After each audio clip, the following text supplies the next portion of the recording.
হরে কৃষ্ণ। তো সবাই কেমন আছো? আশা করি সবাই ভালো আছো। কাল তো ছিল জন্মাষ্টমী, তো কাদের কাদের বাড়িতে পুজো হয় জানাবে, আর আমার পুজো তোমাদের কেমন লেগেছে সেটাও জানাবে। তো এদিকে দেখো বিকেলবেলা আমি মালপুয়ো, তালের বড়া এগুলো ভেজে নিচ্ছি বিকেলবেলা। তো অনেক কিছুই ভোগ হয়েছিল, তো আমি সবগুলো তো ভিডিও করতে পারিনি, কাজ করতে করতে ভিডিও করাটা সম্ভব হয় না। আর তালের বড়াটা আমি খুব একটা ভালো ভাজতে পারি না, ওই জন্য মাকে ডেকে নিলাম। আর তো এদিকে দেখো আমার সব ভাজাভুজি কমপ্লিট, আর এদিকে ঠাকুরমশাই চলে এসছে, এবার আমার গোপাল দুটোকে স্নান করাবে। তো এদিকে দেখো সব পুজো শুরু হয়ে গেছে, আমাকে বলছে যে কোথায় কী আছে, আমি দেখিয়ে দিলাম সব কিছু জোগাড় করে নিয়ে। ঠাকুরমশাই একদম বসে গেল। এদিকে ছিল ঘি, মধু, চন্দন, হলুদ। গোপালে স্নান করাতে হলুদ লাগে, তো এগুলো আমি ঠিক করে দিলাম। তো রেডি করে নিয়ে বসে গেছে পুজো করতে। তো তারপর দেখো আমার গপু দুটোকে স্নান করাবে, আর স্নান করানোর সময় আমার গপুকে মানে এত সুন্দর লাগছিল, পুরো বাচ্চা লাগছিল, আমার তো খুব কিউট লাগছিল। তো তোমরাও দেখে জানাবে যে আমার গপুকে কেমন লাগছিল, অবশ্যই জানাবে কিন্তু। আর সবাই চলে আসবে আমাদের বাড়ি প্রসাদ নিতে, এখনও প্রসাদ আছে কিন্তু। তো এদিকে দেখো আমার গপুকে ঘি মাখিয়ে চান করে দিল, আর এদিকে দই দিয়েছিল, দইটা না আমি বলতে ভুলে গেছিলাম তখন। তো তারপরে ঘি, মধু এসব দিয়ে স্নান করাচ্ছে। তো এদিকে আমি গপুকে ড্রেসটা চেঞ্জ করে কেমন লাগছে অবশ্যই জানাবে কিন্তু। আর এদিকে আমার গপুর আরতি হচ্ছে, চলো দেখো।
ওর মাথায় পড়ে না।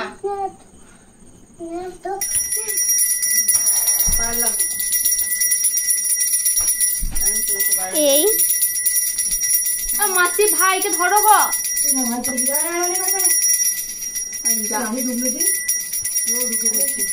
হাটে উঠে আবার চলে আসবে। তুলে দিচ্ছ না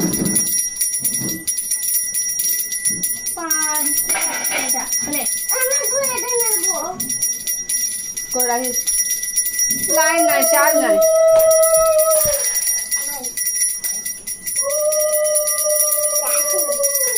তো এদিকে পুজো কমপ্লিট, তো ঠাকুরমশাই এদিকে লাস্টে আমাদের ব্রতকথা শ্রবণ করালেন। তো আমার সাথে তোমরাও শ্রী ভগবান নারায়ণ ভাদ্র মাসের কৃষ্ণপক্ষের মর্তধামে অবতীর্ণ হইয়াছিলেন কেন, তাহা আমাকে বিশেষ করিয়া বলুন। বশিষ্ঠ কহিলেন, মহারাজ, যে কারণে ভগবান